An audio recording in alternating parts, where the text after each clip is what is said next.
This may be an unpopular opinion, but I don't mind celebrities being a part of PLEs and matches in WWE. You know, I get it. After WrestleMania, everyone kind of has a bad taste in their mouth when it comes to celebrities coming into the WWE and having matches and so on and so forth. And I agree. When it's done wrong, with no continuity, no story, no build-up, it's completely trash. But if it is done right, it can be good and enjoyable.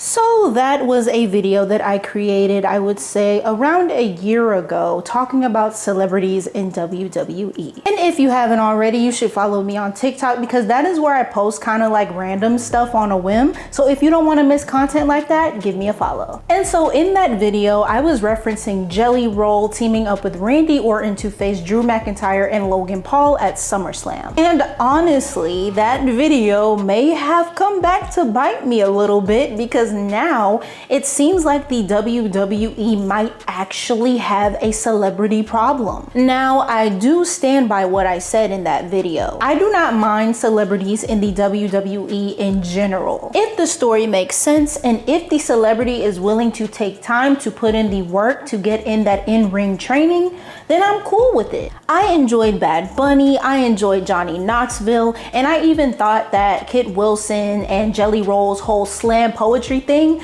was very entertaining and very funny. I will even say that Speed is very gifted in the athletic department and he does have potential to put on a solid match. But now it just seems like we're seeing more and more celebrities be added, not just anywhere, but into major storylines. At WrestleMania. And that's where the problem comes in for me personally. WrestleMania is the grandest stage of them all. This is the WWE's Super Bowl. And if you have been on social media, then you would know that WWE fans have not been happy with the way that celebrities have been inserted into these spots. And I kind of understand where they're coming from. And so I'm going to reference this post made on X by Lil Yachty. And this is regarding him receiving a lot of heat over his appearances in the storyline between Trick Williams, Carmelo Hayes, and Sami Zayn. So Lil Yachty would say, I understand y'all upset, but don't try and step on my moment. I'm at the TV screen every Monday and Friday religiously. I've been to more PLEs than most. I probably know more history than most of y'all. Who's to say I don't deserve to be a part of something I love so dearly? And to be completely honest, I don't necessarily mind Lil Yachty being a part of segments with Trick simply because 1, he matches Trick's vibe and character, and 2, the United States Championship is a mid-card title. And to me, that is the most feasible place to put a celebrity, and that's in the mid-card. But see, here's the thing, Lil Bo. I totally understand that from what he says, he is a passionate fan living out his dream. I think we all as WWE fans can relate to that. But just like how you are at the television religiously every Monday Night Raw and every Friday Night SmackDown, there are regular people who work regular jobs that watch every Monday Night Raw and every Friday Night SmackDown just like you. They just aren't rich and famous. And wholeheartedly, it is not Lil Yachty's fault. And it really shouldn't have warranted as much hate and criticism that he got,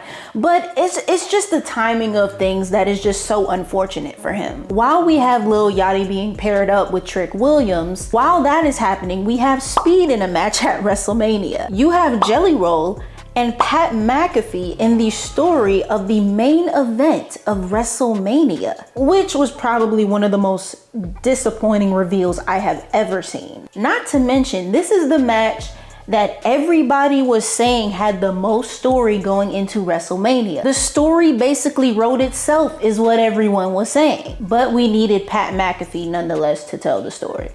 Okay. And while we have all of that happening, mind you, we have no Carmelo Hayes, no Ilya Dragunov. We still have no confirmed match for Io Sky or Asuka at WrestleMania. No Julia, no Kiana James, no Street Profits, no Fraxium. Some wrestlers spend years working their butts off just so they could pray to get a spot on the Mania card. And all of this is just an attempt to make more money or to sell more tickets. And speaking of tickets, don't worry, this is all gonna come back full circle, so just bear with me here. We have seen that WWE and TKO are very knowledgeable about the complaints of ticket pricing. It's gotten so bad that they have even turned it into a storyline. Then we would receive an announcement on Friday Night SmackDown. Courtesy of Ram Trucks, fans can get a 25% discount on night one tickets. Yay! Some people might say, oh, well, at least they gave you a discount. At least you got what you wanted, right? I would like to remind you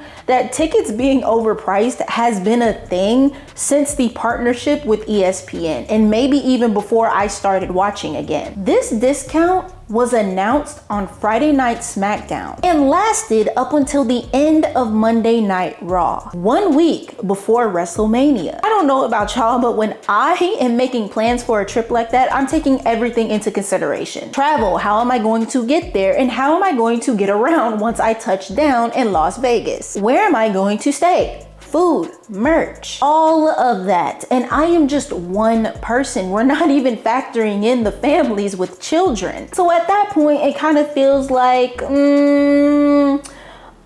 we didn't reach our quota on ticket sales, so what do we do now? To me, it just sort of seems more like a panic move rather than addressing the problem that got us here. And I am no genius as to how big corporations run their businesses. And yes, ticket prices are high, but I do not think that that is the sole reason as to why ticket sales are struggling. You also took away one of the biggest things that makes WrestleMania special and unique, and that's taking away the moving locations and making the location the same as last year. I also think it's because the product quality in general has decreased overall. A majority of the storylines are very predictable. These same people win and hold the titles over and over and over again, and it becomes stale past a certain point.